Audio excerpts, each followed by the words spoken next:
नमस्कार। देखिए, राजस्थान प्रदेश जो है वो उसका महत्व पूरे विश्व में एक क्षत्रियता, एक वीरता और जिसको कहना चाहिए कि राष्ट्रभक्ति, इस सब का एक प्रतीक राजस्थान प्रदेश माना जाता है भारत में।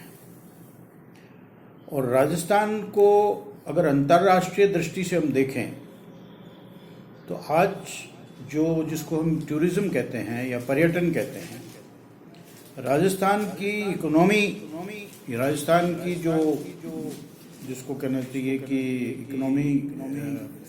अर्थव्यवस्था जो है वो पूर्णतया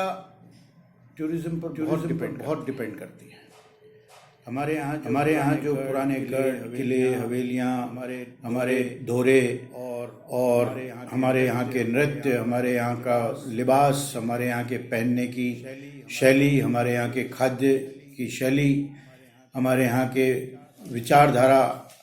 हमारे लोगों में जूझने की शक्ति, इन सारी चीज़ों को लेकर के राजस्थान का एक जो मानसिक पटल पर अंतर्राष्ट्रीय लेवल पे जो दृश्य उभर के आता है प्रत्येक मनुष्य के मानसिक पटल पर, वो ये देखता है कि राजस्थान में बहुत वीर लोग रहते हैं, जुझारू लोग रहते हैं और हर परिस्थिति में जूझना जानते हैं। मैं इसको दूसरी तरह से ये कहूँगा कि राजस्थान की सरकार जो है अभी तक जो पर्यटन का जो कार्य क्षेत्र है उसमें पूर्णतया दोहन करने में पूर्णतया असफल रही है। चाहे वो भारतीय जनता पार्टी की सरकार रही हो, चाहे वो कांग्रेस की सरकार रही हो, चाहे वो किसी मिली जुली सरकार जो भी पीछे रही वो रही, क्योंकि राजस्थान का टूरिज्म जो है उसको आपको बड़े ही टेक्निकल तरीके से उसको पढ़ना पड़ेगा। मैं दुर्भाग्य कहता हूँ इस चीज़ को कि जो हमारे सरकार की जिसको कहना चाहिए कि जो टूरिज्म को जो लोग एडवाइजरी कमेटी है टूरिज्म को लेकर के, उस एडवाइजरी कमेटी में लोग बाहर के लोग आपको आके ज्ञान दे रहे हैं। जो राजस्थान का गरीब आदमी जो गांव में रह रहा है, जो राजस्थान को जानता है, जिसकी धमनियों में राजस्थान का रक्त बहता है, वो आदमी राजस्थान की एक्चुअल पहचान आपको दे सकता है। विदेशी आता है, आपके साथ ठहरना चाहता है, आपके साथ भोजन करना चाहता है, आपकी संस्कृति को जानना चाहता है, आपकी शक्ति को जानना चाहता है, लेकिन हम उसे वो नहीं दे पा रहे हैं। हम यहाँ पूर्णतया विदेशी संस्कृति को दे रहे हैं एक तरह से, वो आपकी विदेशी संस्कृति देखने नहीं आ रहा है। हमारे टूरिज्म को हमको फ्रेगमेंटाइज करना पड़ेगा, हमारे टूरिज्म को हमको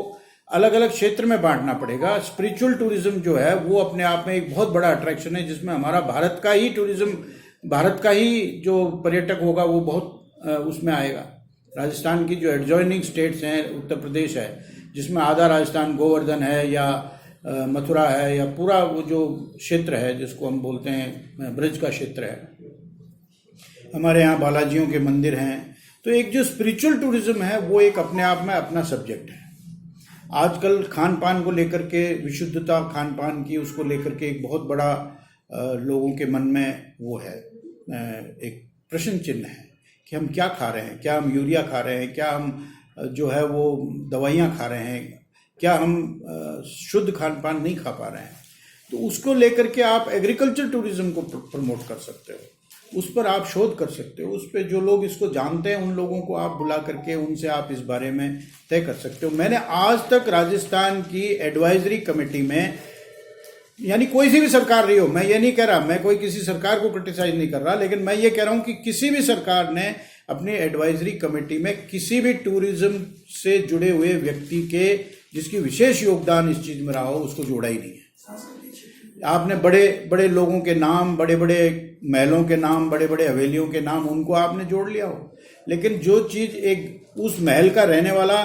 चपड़ासी जानता है या उस महल का रहने वाला चौकीदार जानता है, उसको महल का मालिक भी नहीं जानता है। तो कहने का अभिप्राय मेरा ये है कि आपको ग्रास रूट लेवल पे काम करना पड़ेगा, आपको तृणमूल क्षेत्र पे काम करना पड़ेगा, तब जाकर के आप राजस्थान के टूरिज्म को, राजस्थान की बैकबोन के अंदर उसको आप जो है आपको पोटेंशियल उसका एक्सप्लॉइट करना पड़ेगा, वो राजस्थान को आगे ले जाएगा।